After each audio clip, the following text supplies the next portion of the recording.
إله إلا الله وحده لا شريك له وأشهد أن محمدا عبده ورسوله. حضرات خواتین، بعد الحمد والصلاۃ تحیہ سلام قبول کیجیے. السلام علیکم ورحمۃ اللہ وبرکاتہ. آج کے پہلے موضوع کا جہاں تک تعلق ہے، یہ موضوع ہے متعلقہ قیامت.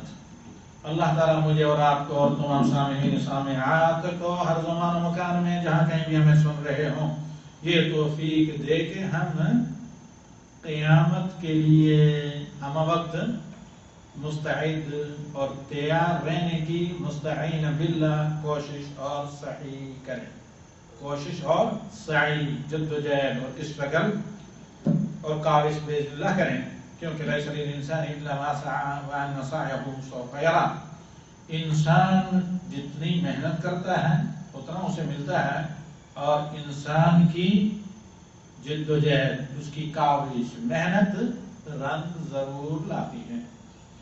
تو ہدایت بھی اسی کو ملتی ہے جو ہدایت کا خواہاں ہو اور اس کے ساتھ ہی ساتھ ہدایت کی طرف لگ کے وسارعوا الى مغفرۃ من ربکم وجنۃ عرضها عرض السماوات والارض، اور کمپٹیشن کرو کس چیز کے بارے میں؟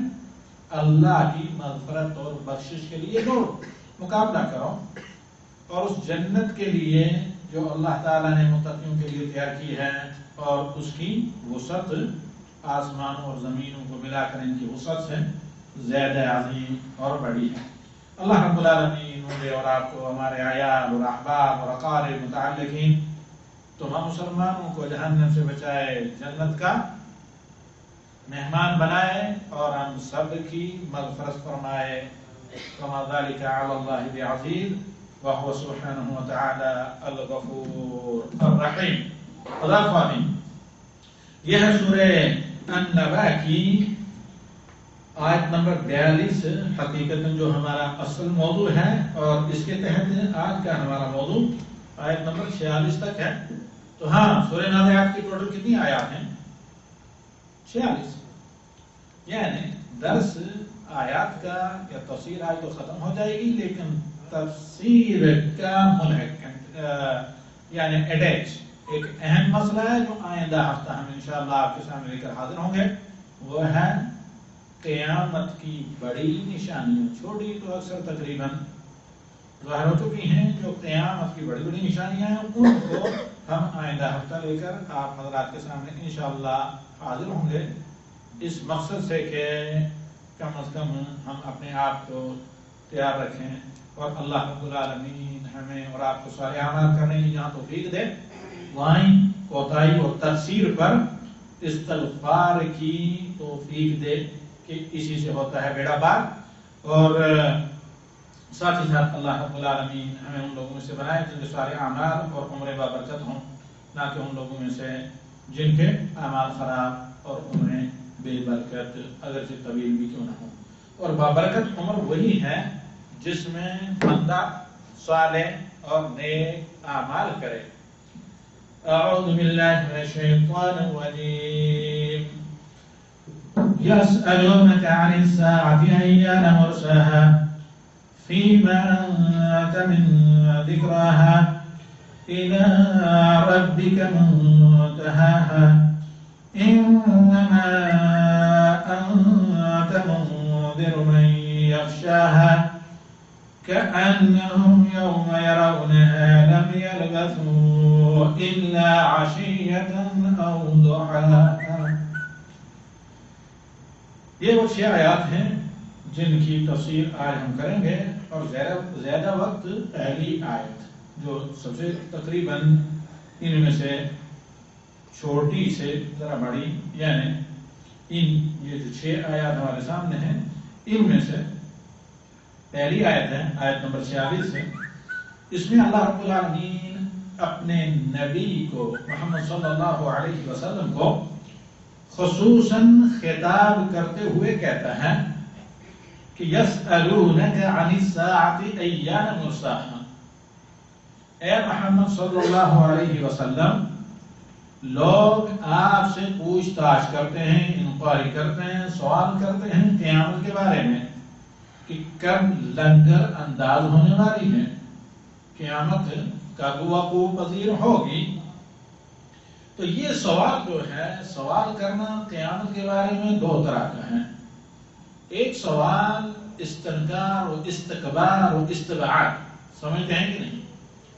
یعنی جیسے مشرکین مکہ یا کفار مکہ سوال کیا کرتے تھے نبی صلی اللہ علیہ وسلم کو، استبعاد، بھئی کس نے قیامت دیکھی اور کب آئی، یعنی بہت بعید، دور سمجھنا.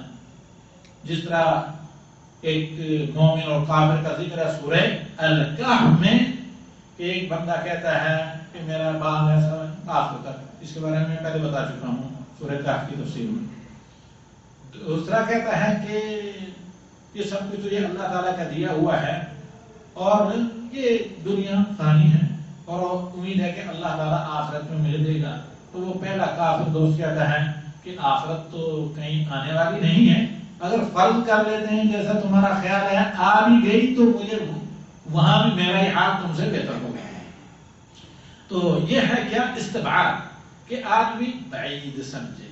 یہی ہے کہ قیامت کا نام سن کر تکبر کرے، متکبرانہ انداز میں، کہ بھئی اسی جنت کی امیدوں پر آپ زندہ ہیں اور ہمیں قیامت سے اور آخرت سے ڈرا ڈرا کر دنیا میں موج مستی نہیں کرنے دیتے. تو ابھی تک تو ہم نے دیکھی نہیں قیامت کو آتے ہوئے فریاد باللہ، لیکن جب آئی تو دیکھ لیا جائے گا. یہ کیا ہے؟ استقبال، متکبرانہ انداز سے قیامت کا انکار. اور اسی طرح استنکار، یعنی نبی صلی اللہ علیہ وسلم سے آ کر مشرکین مکہ سوال کیا کرتے تھے بتائیں ذرا قیامت کب آئے گی. تو یہ ان کے سوالات انکار کے طور پر تھے، کفر کے طور پر، کہ ہم قیامت کو نہیں مانتے. جس طرح کس نے کہا تھا؟ الولید بن مغیرہ، جو نبی صلی اللہ علیہ وسلم کے بدترین دشمنوں میں، اور صرف مال میں نہیں بلکہ مال و عیال سب میں، اور اسی طرح خوشحالی میں مکہ کا رئیس ترین اور صاحب ثروت انسان تھا. پہلے بھی یہ بات میں سے آپ سن چکے ہیں کہ ایک بوسیدہ ہڈی کو یہ آدمی ہاتھ میں لے کر آئے، غالباً گود ہڈی تھی، اس طرح کرتے ہوئے، اور نبی صلی اللہ علیہ وسلم کے سامنے اسے کیا صفوف پاؤڈر بنا کر زمین پر ایسے پھینک کر ہاتھ جھاڑ دیے. جھاڑنے کے بعد رسول صلی اللہ علیہ وسلم سے کہا کہ کیا آپ کہتے ہیں کہ ان دوبارہ ہڈیوں میں جان پڑے گی اور قیامت آئے گی اور ہمیں سوال جواب کا سامنا کرنا پڑے گا؟ کچھ نہیں، یہ سب مٹی میں مل جائیں گی.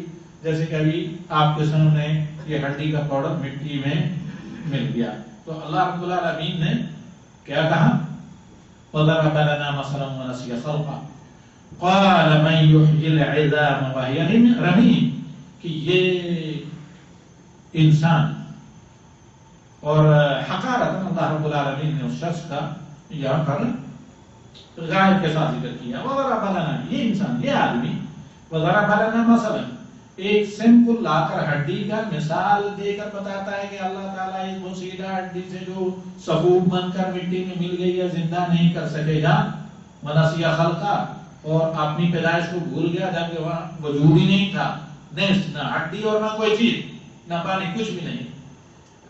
یہ تو ہڈی مٹی میں ملی ہے نا، مٹی سے بہت سی چیزیں پیدا ہوتی ہیں، لیکن تم تو کچھ بھی نہیں تھے، خالص مٹی سے اللہ تعالیٰ نے تمہیں پیدا کیا. وَضَرَبَ لَنَا مَثَلًا وَنَسِيَ خَلْقَهُ، اور مثال بنا کر اللہ کو جھٹلاتا ہے کہ قیامت نہیں آئے گی اور بعث و نشور نہیں ہے، مرنے کے بعد دوبارہ زندہ نہیں کیا جائے گا. اور اپنی تخلیق کو یہ ولید بن مغیرہ بھول گیا. قَالَ مَن يُحْيِي الْعِظَامَ وَهِيَ رَمِيمٌ، کہا بوسیدہ ہڈیوں کو کون زندہ کر سکتا ہے؟ قل، اے محمد صلی اللہ علیہ وسلم اسے بتائیں، یحییھا الذی انشأھا اول مرہ، وہ ذات ان ہڈیوں میں زندگی ڈالے گی جس ذات نے انہیں فرسٹ ٹائم پہلے پیدا کیا جبکہ کچھ بھی نہیں تھی، صرف مٹی تھی. وہو بکل خلق علیم، وہ اپنی ساری مخلوقات کو جو پیدا کیا اسے جانتا ہے. تم کیا سمجھتے ہو کہ یہ صفوف یا پاؤڈر ہڈی کا مٹی میں مل گیا تم کیا سمجھتے ہو کہ یہ صفوف اور پاؤڈر ہڈی کا مٹی کے اندر مل گیا اور دوبارہ اسے جمع کرنا مشکل ہوگا؟ وَهُوَ بِكُلِّ خَلْقٍ عَلِيمٍ، اللہ رب العالمین اپنی ساری مخلوقات کو جانتا ہے اور اس کا علم اللہ رب العالمین کے پاس ہے۔ جب تک برائے کرم لائٹ چلی گئی ہے آتی، چونکہ یہ چل رہا ہے، کسی کے آپ اپنی فیملی کو عبدالرزاق صاحب اپنا وہ جو ہے نا لنک آن کر کے دے دیں، ہو سکتا ہے کہ وہاں سنائی دے اگر فل اسپیکر رہا موبائل کا۔ تو اس کے بعد والی آیات میں اللہ رب العالمین کہتا ہے کہ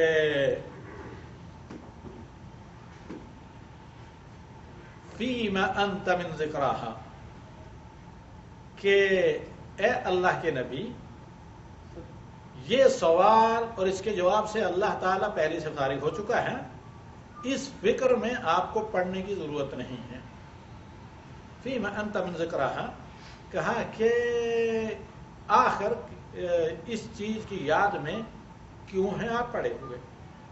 کیونکہ قیامت کا علم انسانوں میں سب سے بڑے علم انسان کو نہیں، کون؟ نبی صلی اللہ علیہ وسلم کو، کہ کب آئے گی۔ جس طرح کہ قیامت کا علم فرشتوں میں سب سے بڑے علم فرشتے کو نہیں تھا، کس کو؟ حضرت جبریل علیہ السلام کو، جیسے کہ حدیث ہے جبریل میں ہے کہ اللہ کے نبی صلی اللہ علیہ وسلم کی خدمت میں انسانی شکل میں جبریل امین آتے ہیں، سوال کیا اسلام کے بارے میں، ایمان کے بارے میں اور احسان کے بارے میں۔ تو اس کے بعد اللہ کے رسول صلی اللہ علیہ وسلم سے سوال کرتے ہیں کہ قیامت کے بارے میں آپ مجھے بتائیں۔ تو اللہ کے نبی صلی اللہ علیہ وسلم نے کیا جواب دیا تھا؟ مَا الْمَسْئُولُ عَنْهَا أَعْلَمُ مِنَ السَّائِلِ، جس سے تم نے سوال کیا ہے، جس شخص سے سوال کیا گیا ہے یعنی محمد صلی اللہ علیہ وسلم، اسے قیامت کے آنے کے بارے میں، قیامت کی توقیت کے بارے میں سوال کرنے سے زیادہ علم نہیں ہے۔ سوال جس سے کیا گیا وہ انسانوں میں سب سے زیادہ جاننے والے، انبیاء میں بھی سب سے زیادہ جاننے والے، کیونکہ پوری کائنات کے لیے اللہ کے نبی اور رسول بنا کر بھیجے ہوئے محمد صلی اللہ علیہ وسلم، اور جو پوچھنے والا یقین نہیں جانتا تھا، اس نے پوچھا، وہ ہیں جبریل علیہ السلام، جو ملائکہ میں سب سے زیادہ جاننے والے۔ تو اللہ تعالیٰ نے کہا کہ اے محمد صلی اللہ علیہ وسلم، یہ ایسا مسئلہ ہے، اس کا جواب اللہ ہی جانتا ہے، اللہ نے یہ علم کسی کو نہیں دیا، تو اس میں اس کی فکر میں پڑھنے کی کوئی ضرورت نہیں۔ اسی لیے بعض اہل علم نے، جیسے شیخ ابن عثیمین رحمہ اللہ وغیرہ فرماتے ہیں کہ جو بسا اوقات ادھر ادھر کی چھوڑتے ہیں، یعنی ہانکتے ہیں کہ اتنے سالوں کے بعد امکان ہے قیامت آنے کا، اتنے 100 سال کے بعد یا اتنے مہینوں وغیرہ کے بعد ہیں، یہ تمام کی تمام جھوٹ باتیں ہیں۔ اور جو بھی انسان یہ دعویٰ کرے کہ ہاں اتنے سالوں کے بعد قیامت آئے گی، نمبر 1 وہ جھوٹا، اس کے جھوٹ میں آپ کو شک نہیں ہونا چاہیے، اور اگر کوئی اس کی تصدیق کرے تو 2 حال سے خالی نہیں، یا جو ہے جاہل لا علم ہے اور لا علمی میں کسی چیز کی تصدیق کرنا جائز نہیں، یا پھر علم رکھتا ہے تو وہ بھی پھر اسی طرح کے جھوٹے انسان کی طرح جھوٹا۔ تو اللہ رب العالمین ہمیں اور آپ کو سچوں میں سے بنائے۔ الی ربک منتہاہا، یہ مسئلہ قیامت کب آئے گی، دنیا کی انتہا اور خاتمہ کب ہوگا، یہ کس سے ہے؟ اس کا علم تیرے رب کو، اے محمد صلی اللہ علیہ وسلم، اللہ نے تیرے رب کے علاوہ کسی اور کو اس چیز کا علم نہیں دیا۔ انما انت منذر من یخشاہا، آپ تو صرف اللہ تعالی کی پکڑ، قیامت کی ہولناکی، قیامت کی گھبراہٹ سے ڈرانے والے ہیں اس شخص کو جو اس سے ڈرے کہ قیامت آ گئی۔ جو آدمی سردی سے ڈرتا ہے کیا کرتا ہے؟ سردی کے لباس کا بندوبست کرتا ہے، اور جو آدمی گرمی سے ڈرتا ہے تو گرمی کی آمد سے پہلے ایئر کنڈیشن، اے سی وغیرہ کم از کم نئے نہیں تو دلوا کر تو رکھتا ہے، کم از کم سروس کرا کے رکھتا ہے کہ نہیں؟ تو لہذا اللہ تعالیٰ نے یہاں پر کہا کہ انما انت منذر من یخشاها، اس طرح کے سوالوں کے جواب دینا نہ آپ کو علمی میں نے دیا ہے، نہ آپ کا کام ہے، اس فکر میں آپ نہ پڑیں، آپ کا جو کرنے کا کام ہے وہ کریں۔ کرنے کا کام کیا ہے کہ قیامت کے خطرات سے آپ لوگوں کو متنبہ کریں، قیامت کی ہول ناپی سے آپ اللہ کے نافرمانوں کو ڈرائیں، قیامت میں پکڑ سے اور جواب دہی سے اللہ کا کفر و انکار کرنے والے لوگوں کو متنبہ کریں۔ تو جو قیامت کا نام سن کر، قیامت میں اچھے بروں کا انجام سن کر جو لرز جائے، ترس جائے کہ میں کن میں ہوں گا، اچھوں میں یا بروں میں، تو اچھوں میں سارے لوگوں میں بننے کی کوشش کریں۔ آپ یہ کام کریں کہ ان کو قیامت کی تیاری کے لیے کہیں، قیامت کی ہولناکیوں سے، حساب کتاب سے، بروں کے جہنم میں داخلے کے انجام سے ڈرائیں، اور اچھے لوگوں کو جنت کی خوشخبری اور بشارت دیں۔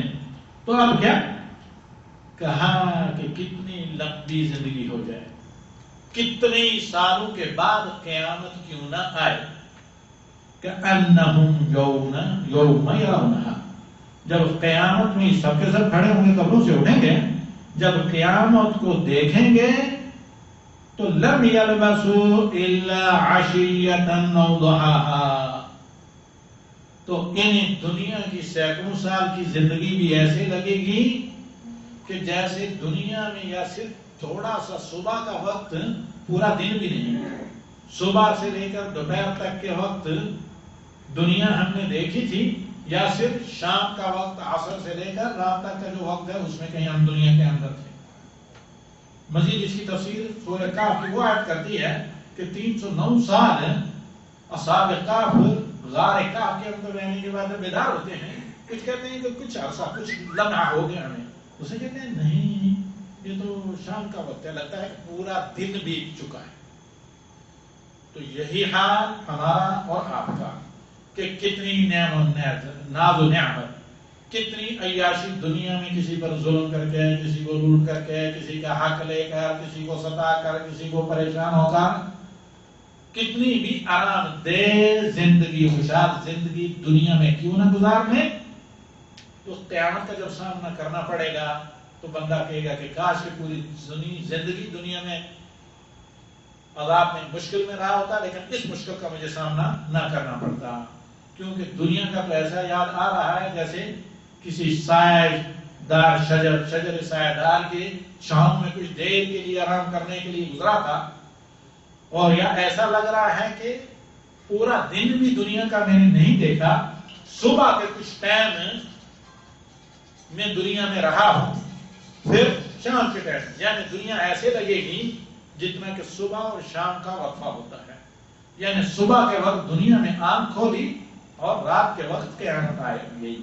اس چند گھنٹے کے دن کے علاوہ پورا 24 گھنٹے کا دن بھی انسان کو قیامت میں یاد نہیں ہوگا، اور اس چیز کو اللہ رب العالمین نے کئی جگہ قرآن کریم میں بتایا ہے، لیکن یہاں پر جو ہمارے سامنے میرے بھائیوں موضوع ہے وہ یہ کہ آخر جب قیامت کے بارے میں، جیسے کہ پہلے میں نے عرض کیا، اگر سوال کرنے کا مقصد کیا ہے، استبعاد ہے، استنکار ہے، اور اسی طریقے سے استکبار ہے، تو یہ کفر ہے۔ ایسا سوال کرنا جائز نہیں کہ قیامت کو بعید سمجھے، بہت دنوں سے انتظار کر رہے ہیں، آخر کب آئے گی وغیرہ، فلیعذ باللہ، یہ چیزیں انسان کو کفر کی طرف لے جاتی ہیں اور جرم عظیم ہیں۔ لیکن اس مقصد سے سوال کرنا قیامت کے بارے میں کہ تاکہ قیامت کے لیے بندہ تیاری کرے یا قیامت کی نشانیوں کے بارے میں معلوم کرے، تو یہ مشروع اور جائز ہے۔ جیسا کہ ایک صحابی نبی صلی اللہ علیہ وسلم کی خدمت میں حاضر ہوتے ہیں، حاضر ہونے کے بعد کہتے ہیں یا رسول اللہ متی الساعہ، اے اللہ کے نبی قیامت آخر کب آئے گی؟ تو اللہ کے نبی صلی اللہ علیہ وسلم نے فرمایا کہ ماذا اعددت لها، قیامت کے لیے تمہاری تیاری کہاں تک پہنچی؟ تیاریاں کیسی ہیں؟ اس بندے نے کہا کہ حب اللہ و رسولہ، یا انا احب اللہ و رسولہ، اللہ اور اس کے رسول کی محبت، یا مجھے اللہ اور اس کے رسول سے محبت ہے۔ تو نبی صلی اللہ علیہ وسلم نے جامع اور مختصر جواب دیا، المرء مع من احب، آدمی قیامت کے دن اسی کے ساتھ رہے گا جس سے محبت کرتا ہے۔ کوئی نیک صالح لوگوں کے ساتھ اٹھتا بیٹھتا ہے جو اذان کی آواز سنتے ہی مساجد کی طرف دوڑتے ہیں، یا یہ ہے کہ جو کوتاہی ہوتے ہی توبہ استغفار کرتے ہیں، جو غلط مقامات اور غلط حرکات والے لوگوں سے دور رہتے ہیں، تو ظاہر بات ہے قیامت کے دن وہ انہیں کے ساتھ رہیں گے۔ اب دنیا میں کوئی آدمی الٹے بیکار قسم کے برے لوگوں کو پسند کرتا ہے، بری صحبت میں رہتا ہے، تو فلیعوذ باللہ قیامت کے دن بھی انہیں کے ساتھ اٹھنا پڑے گا۔ تو اس لیے آدمی کو اس فرمان رسول بلکہ فتویٰ رسول صلی اللہ علیہ وسلم کی روشنی میں اپنی زندگی کو کیا کرنا چاہیے؟ ڈالنا چاہیے، اور صحبت صالح اختیار کرنی چاہیے کہ تاکہ ہمارا اور آپ کا حشر نبیین، صدیقین، شہداء اور صالحین کے ساتھ ہو۔ ظاہر بات ہے یہ قسمت انہیں ہی ہوگی، یہ خوش نصیبی انہیں لوگوں کو ملے گی جو 5 وقتہ نمازیوں کے ساتھ رہیں گے، نماز با جماعت پڑھیں گے، کیونکہ ہر نماز میں کم از کم ہر رکعت میں اللہ سے دعا کرتے ہیں اہدنا الصراط المستقیم صراط الذین انعمت علیہم۔ ان کا ذکر قرآن میں کیا اللہ تعالیٰ نے۔ جو انعام پانے والے جو لوگ ہیں وہ کون ہیں؟ جن پر اللہ کا انعام ہوا، نبیین، صدیقین، شہداء، صالحین، وحسن اولئک رفیقا۔ اس سے بہتر ساتھ اور اس سے بہتر دوست اور ہو ہی نہیں سکتے۔ اللہ رب العالمین مجھے اور آپ کو اس طرح کے لوگوں کی دوستی عطا کرے۔ تو آخر سوال کس کے بارے میں کرنا چاہیے؟ سوال جو ہونا چاہیے وہ یہ ہونا چاہیے کہ آخرت میں قیامت تو یقیناً آئے گی، کب آئے گی اس کا کسی کو علم نہیں۔ تو اس قیامت میں جب آ جائے تو ہمیں کام کیا چیزیں دیں گی، کون سی چیز کار آمد ہوگی، کس طرح کا زاد سفر ہونا چاہیے، کس طرح کی تیاری وغیرہ ہونی چاہیے۔ پھر قیامت کے مراحل میں پہلا امتحان قیامت کا کیا ہو، من حانت منیتہ فقد قامت قیامت، جس کی موت آ گئی اس کی قیامت شروع ہو گئی۔ اس وقت کون سی تیاری کام دے گی؟ ظاہر بات ہے 5 وقت آپ نماز پڑھیں گے تو خاتمہ کلمہ توحید پر ہوگا، جس کا خاتمہ کلمہ توحید پر ہوا وہ جنت میں داخل ہوگا باذن اللہ۔ تو اسی طرح میرے قابل احترام بھائیوں، تو قیامت میں جو اس طرح کے سوالات ہیں ضروری ہے کہ بندہ مومن کے پاس ان کا جواب ہو۔ اور سوال کیا ہے یہ کوئی ضروری نہیں، اور ناقابل پوچھتا ہے کہ قیامت کب آئے گی یا کس حال میں مروں گا۔ کس حال کا مطلب یہ نہیں کہ مالدار یا غریب یا کس زمین میں یا کس قبرستان میں آدمی دفن ہوگا، نہیں۔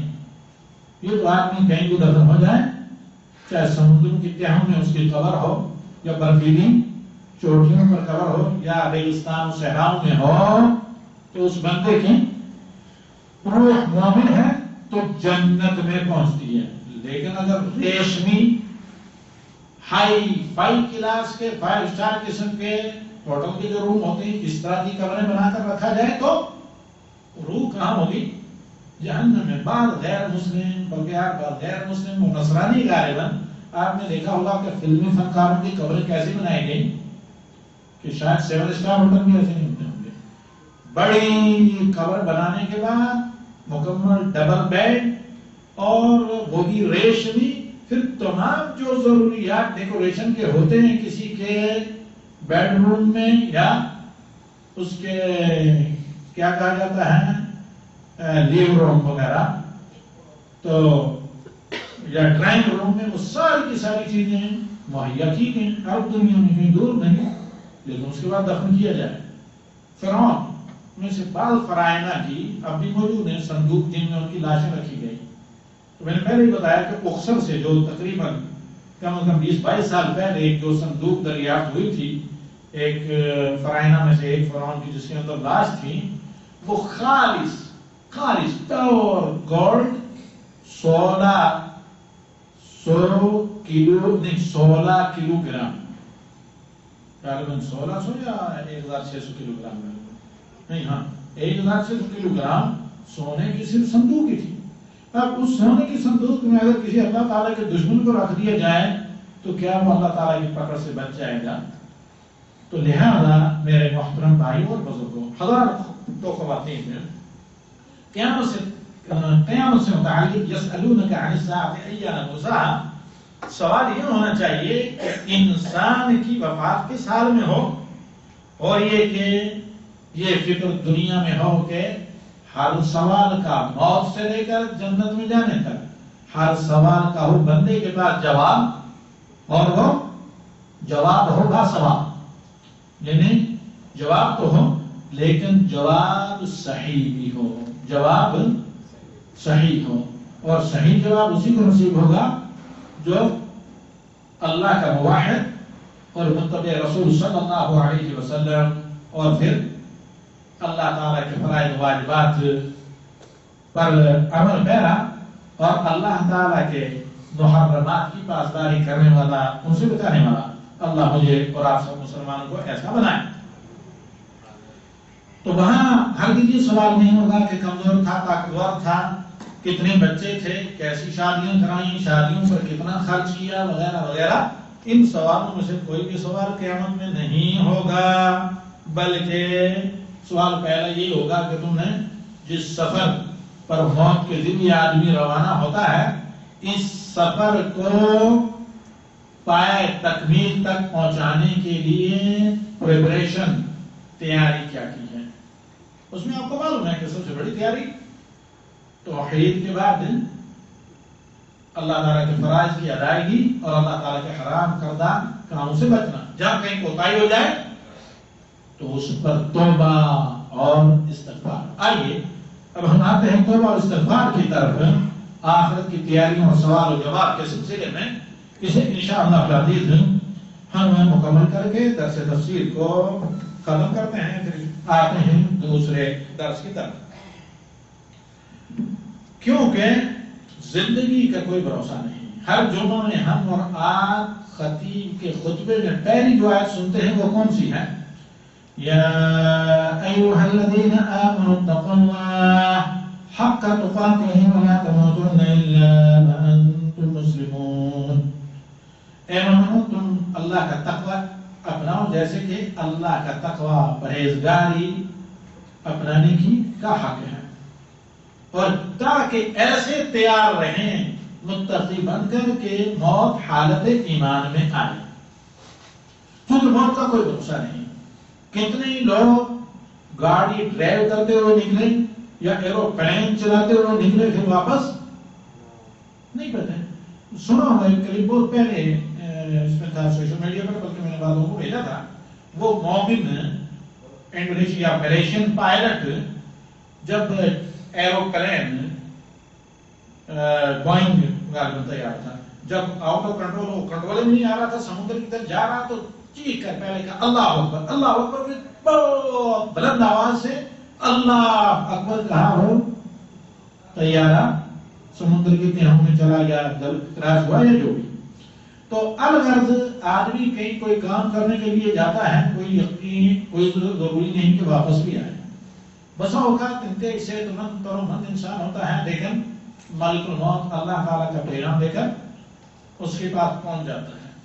اس قرآن وغیرہ تفسیر میں آپ نے سنا ہوگا کہ جب ملک الموت حضرت داؤد کے لیے آئے، اپنے زمانے کے سب سے بڑے بادشاہ تھے، تو کہیں باہر تھے شکار پر پہنچے، تو ایک نوجوان انسان کو محل کے صحن میں دیکھا، کہا میرے گھر میں وہی ملا اجازت. کہا میں وہ ہوں جو میں شاہی محلوں کو دیکھتا ہوں، نہ کسی کی اجازت کی ضرورت ہے، کیونکہ اللہ کے نبی کے فوراً پہچان یہ بھی ہے کیا ہے، ملک الموت ہے. تو لہذا موت کا وقت مقرر ہے جس کا علم کسی کو نہیں. تو لہذا آدمی ہمہ وقت تیار رہے. وہاں یہ سوال نہیں ہوگا کہ کون بان تھا, کس کی اولاد تھی, کون دولت مند تھا, کون اچھا کھاتا پیتا دنیا میں تھا اور کون محتاج اور مزدور تھا. تو لہذا سب سے اہم تیاری جو ہوتی ہے موت کے لیے اور قیامت کے لیے وہ کیا ہے؟ استغفار. اور اکثر نمازوں کے بعد استغفار پڑھنا مشروع ہے, نبی صلی اللہ علیہ وسلم کی سنت ہے. اور بلکہ بعض قرآنی آیت سے استدلال کرتے ہوئے بہت سے اہل علم مفسرین نے یہ کہا ہے کہ ہر دکھ سے بچنے کے لیے, ہر صالح کام کرنے کے لیے, انرجی حاصل کرنے کے لیے, توانائی کے حصول اور اپنی بیٹری چارج کرنے کے لیے, کسی بیماری سے نجات کے لیے, حصول جات کے لیے, روٹی روزی کے لیے, بال بچوں کی صحت کے لیے, صالح اعمال پر تقویت کے لیے, اگر کسی اچھے کام میں دل نہ لگ رہا ہو, اپنے دل کو خیر کے کاموں میں لگانے کے لیے, دکھ اور پریشانی اور الجھنوں میں آ گیا ہو, تو صدق کے دل سے کیا کریں؟ استغفار کریں. استغفار یہ نہیں کہ آپ صرف اپنی زبان کا لفظ پڑھتا رہے استغفر اللہ اور میں نے جانتا ہی نہیں. استغفار کا مطلب کہ اے اللہ میں تیری بخشش کا طالب ہوں, تیری طرف سے معافی کا طالب ہوں, بخشش کا طالب ہوں. اس ایمان و یقین کے ساتھ استغفار کریں. تو لہذا آخرت کی تیاریوں میں باقیوں تو ضروری ہیں, لیکن ان بعض چیزوں کو جو آپ فرائض و نماز پڑھتے ہیں, جو حج کرتے ہیں, رمضان کے روزے رکھتے ہیں, زکات دیتے ہیں وغیرہ, ان تمام کو محمیز کے طور پر لگانے کے لیے استغفار ضروری ہے. اسی لیے اکثر عبادات کے بعد آپ دیکھتے ہیں کہ نبی صلی اللہ علیہ وسلم استغفار کرتے تھے, اور اللہ تعالیٰ نے اپنے بچوں کو کہا کہ جب عرفات سے حج کر کے واپس لوٹو تو استغفار کرو مزدلفہ وغیرہ میں. تو لہذا استغفار وہ فیول ہے جو آپ کے صالح اعمال کو آگے پہنچاتا ہے. ان میں جو کہیں تھوڑے بہت دبا لگ چکا ہو تو اس سے وہ پاک اور صاف ہو جاتے ہیں, کیونکہ استغفار ہر پریشانی سے نجات کا ذریعہ اور ہر تنگی سے آزادی کا کشادگی کی طرف راستہ ہے. یہاں تک کہ بعض اہل علم نے کہا اگر آپ سے کوئی فتویٰ پوچھے, سوال بھی کریں, تو پہلے آپ استغفار کریں, پھر فتویٰ کا جواب دیں مستفتی کو, فتویٰ پوچھنے والے کو, یا پھر جواب دیں. کیونکہ انسان کے گناہ, میں ہوں یا آپ, ہر انسان سے گناہ ہوتے ہیں. تو گناہوں سے اللہ تعالیٰ نے حلال ہونے اور پاک ہونے کا ذریعہ کس کو بنایا ہے؟ ذکر استغفار کو. تو گناہ انسان اور انسان کی ہدایت کے درمیان میں حائل ہو جاتے ہیں, ریکارڈ بنتے ہیں. انسان ہے, انسان ہدایت کا طالب ہے, لیکن جب انسان سے گناہ سرزد ہونے لگے تو دنیا کے بہت سے شعبوں اور آخرت کے بے شمار شعبوں میں انسان کو ہدایت نصیب نہیں ہوتی. کسی استفتاء کا صحیح فتویٰ دینا, کسی سوال کا صحیح جواب دینا, یہ اللہ کی طرف سے ہدایت ہے. ہدایت نہ ہو تو بندہ بے بس ہو جائے. ربی انی مغلوب فانتصر. تو ربنا آتنا من لدنک رحمۃ وہیئ لنا من امرنا رشدا. تو لہذا جب بندہ استغفار کرتا ہے تو اللہ تعالیٰ کی طرف سے ہدایت کی راہیں واضح ہوتی ہیں. تو اسی لیے کہا گیا کہ اگر آپ سے کوئی فتویٰ پوچھے, اس کا آپ کو جواب دینا ہو تو استغفار پڑھیں.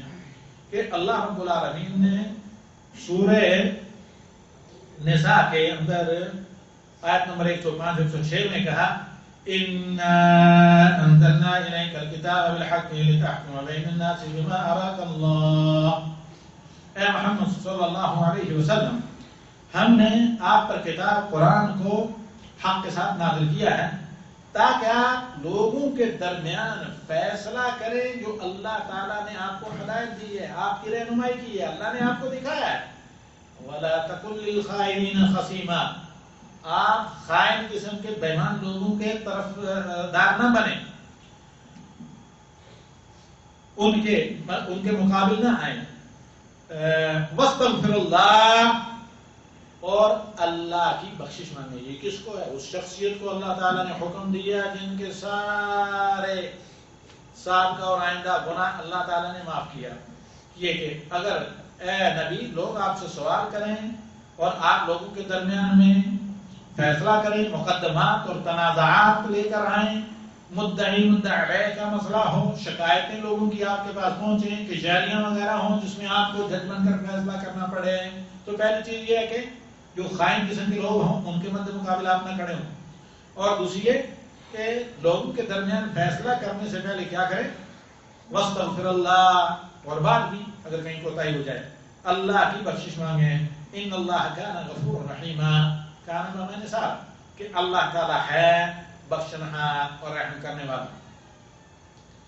اور اسی طرح اللہ رب العالمین کا فرمان سورہ محمد آیت نمبر 17 میں والذین اہتدوا زادہم ھدی وآتاہم تقواہم، وہ لوگ جو اللہ کی مدد سے ہدایت یاب ہوئے اللہ تعالیٰ انہیں زیادہ ہدایت دیتا ہے اور انہیں تقوی عطا کرتا ہے، اور تقوی بہت بڑی انرجی ہے آدمی کے لیے ہدایت کی طرف پرواز ہونے کے لیے۔ اور استغفار کیا ہے؟ ہدایت ہے۔ اسی لیے عموماً دیکھیں گے کہ ائمہ اور دعات اور صالحین اپنے فالوورز و متبعین، اپنے طلبہ اور طالبات کو وصیت کرتے ہیں کس کی؟ اللہ تعالیٰ کے سامنے جواب دہی اور مراقبت، کہ اللہ تعالیٰ کی نگرانی میں آپ ہیں، کہ اللہ تعالیٰ کے سامنے جواب دہی کا احساس ہو، کہ ہمیشہ آپ کا ہر عمل احسان کے ساتھ ہو، اتقان کے ساتھ ہو، اور یہ کہ کثرت استغفار۔ نبی صلی اللہ علیہ وسلم بسا اوقات ایک مجلس میں جیسے صحابہ نے شمار کیا 100 دفعہ یا اس سے زیادہ استغفار کرتے ہیں۔ رب اغفر وتب علیہ انک انت التواب الرحیم، اللہ تعالیٰ نے قرآن میں اپنے اچھے بندوں کی صفت بیان کی، وَإِنَّهُ كَانَ فَرِيقٌ مِّنْ عِبَادِي يَقُولُونَ رَبَّنَا اغْفِرْ لَنَا وَارْحَمْنَا وَأَنْتَ خَيْرُ الرَّاحِمِينَ، کہ میرے بندوں میں سے ایک طبقہ ہے جو یہ اس طرح استغفار کرتے ہیں، رَبَّنَا اغْفِرْ لَنَا وَارْحَمْنَا، اے اللہ، اے ہمارے پروردگار، ہمارے رب، تو ہماری بخشش فرما اور ہم پر رحم کر، اور تو بہترین رحم کرنے والا ہے۔ تو اسی طرح محاسبۃ النفس، آدمی اپنا محاسبہ کرے، اپنے اعمال کی انوینٹری، محاسبہ جائزہ لے، تو یہ چیز انسان کو اور کثرت سے استغفار کرنا قیامت کی تیاری پر مائل کرتی ہیں، اور ورنہ قیامت جب آئی تو انسان کو یہ احساس نہیں ہوگا کہ دنیا میں کتنا وقت نہیں تھا، چند سیکنڈ یا ایک دن یا کچھ بھی نہیں۔ تو لہذا اس کی فکر انسان کو نہیں کرنی چاہیے کہ تاریخ میں پہلے کیا ہوا، نہیں چاہیے کہ حصول رہنمائی کے لیے، درس عبرت کے لیے، نہ اس کی فکر کے بعد میں آدمی کو اپنے حال میں جی کر جو اللہ کے احکام ہیں ان کو انجام دینا چاہیے، کیونکہ پاسٹ ٹینس، ماضی جو ہے وہ گزر چکا ہے، ہم نے اچھے کام کیے تو اللہ تعالیٰ کے یہاں محفوظ اور سیب ہیں، اللہ تعالیٰ کی امانت خانی میں ان کے ضائع ہونے کا ڈر نہیں، برے کام کیے تو اللہ کے علاوہ کوئی معاف کرنے والا نہیں۔ تو لہذا ہم جو پریزنٹ اس میں حال میں ہیں، پریزنٹ جس سچویشن میں ہیں، اس میں اپنی کوتاہیوں پر اللہ سے استغفار کریں۔ مستقبل میں کب تک جئیں گے کچھ نہیں جانتا، لہذا جس حال میں موجود ہیں اس میں ہم رہیں اور کثرت سے استغفار کریں، اللہ تعالیٰ کے فرائض کو انجام دیں، کوتاہی پر استغفار کریں، جہاں غلطی ہو توبہ کریں، اور اپنے حال کا ایک ایک لمحہ ہم اللہ کی رضامندی، رسول صلی اللہ علیہ وسلم کی اتباع اور پھر امت کو نفع پہنچانے کے سلسلے میں استعمال کریں۔ اور سب سے بڑا عمل فرائض کے بعد حتیٰ کہ تہجد سے بھی بڑا یہ ہے کہ آپ علم سیکھیں، اور اس سے بھی بڑا یہ ہے کہ علم سیکھ کر نفع بخش علم دوسرے لوگوں تک پہنچائیں، بلغوا عنی ولو آیا۔ اسی پر ہم اتفاق کرتے ہیں، اور سورہ نازعات کا یہ اختتام ہے۔ آئندہ ہفتہ میں لے کر حاضر ہوں گا آپ لوگوں کی خدمت میں قیامت کی بڑی جو چند نشانیاں اور علامات ہیں۔ اللہ رب العالمین ہمیں دنیا اور آخرت کے ہر فتنے سے بچائے۔ سبحانک اللہم و بحمدک، نشہد ان لا الہ الا انت سبحانک، نستغفرک و نتوب الیک، وصلی اللہ علی النبی والحمد للہ رب العالمین۔